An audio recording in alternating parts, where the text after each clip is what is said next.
Hi friends, welcome to Appa's Kitchen. இன்னைக்கு நாம lunch box recipe ஒன்று ஈஸியாக செய்யக்கூடியது பார்க்கலாம். அதுக்கு அடுப்பில் பேன் வச்சுருக்கேன். பேன் வச்சுட்டு எண்ணெய் சேர்த்துக்கிறேன். குடமிளகாவை இந்த மாதிரி நீளமாக கட் பண்ணி வச்சுருக்கேன். அதை சேர்த்துக்கலாம்.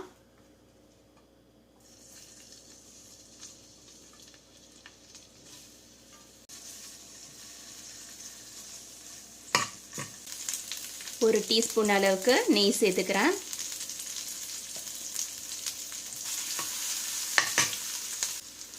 கொஞ்சமாக உப்பு சேர்த்துக்கிறேன்.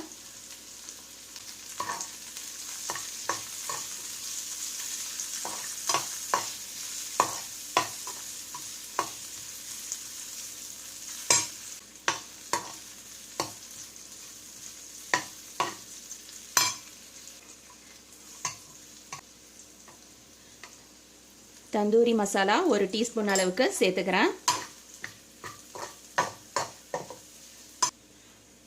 அரை டீஸ்பூன் அளவுக்கு மிளகுத்தூள் சேர்த்துக்கிறேன். குடமிளகா நல்லா வதங்கிருச்சு. இந்த மாதிரி ஓரத்தில் குடமிளகாவையெல்லாம் நகர்த்தி விட்டுட்டு நடுவில் முட்டையை உடச்சி ஊற்றிக்கிறேன்.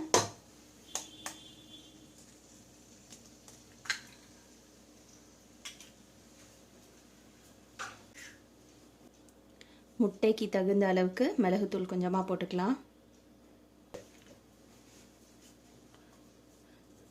முட்டைக்கு கொஞ்சமாக உப்பு சேர்த்துக்கலாம்.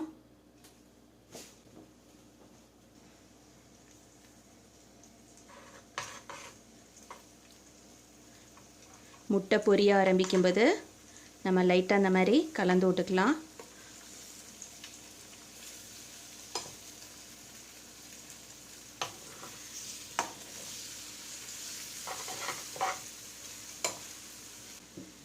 சில்லி ஃப்ளேக்ஸ் கொஞ்சமாக ஆட் பண்ணிக்கலாம்.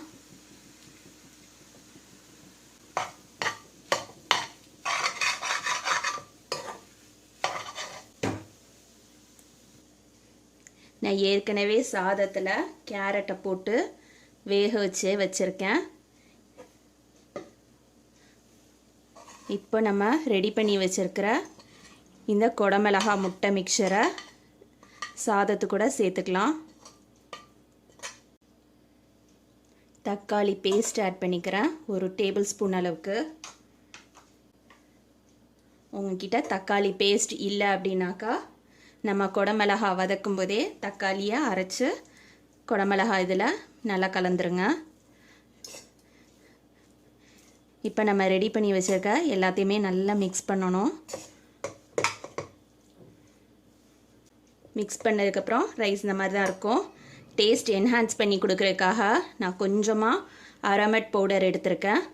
அரமட் பவுடர் இது வெஜிடேரியன் பவுட்ரு தான். இந்த அளவுக்கு தான் எடுக்கணும். ரொம்பலாம் ஒரு பிஞ்சு 2 விரலுக்கு இடையில் எடுக்கிற அளவு தான். இதை அப்படி லைட்டாக சாதத்து மேலே ஃபுல்லாக கலந்து விட்டுட்டு ஒரு தடவை நல்லா மிக்ஸ் பண்ணிடலாம்.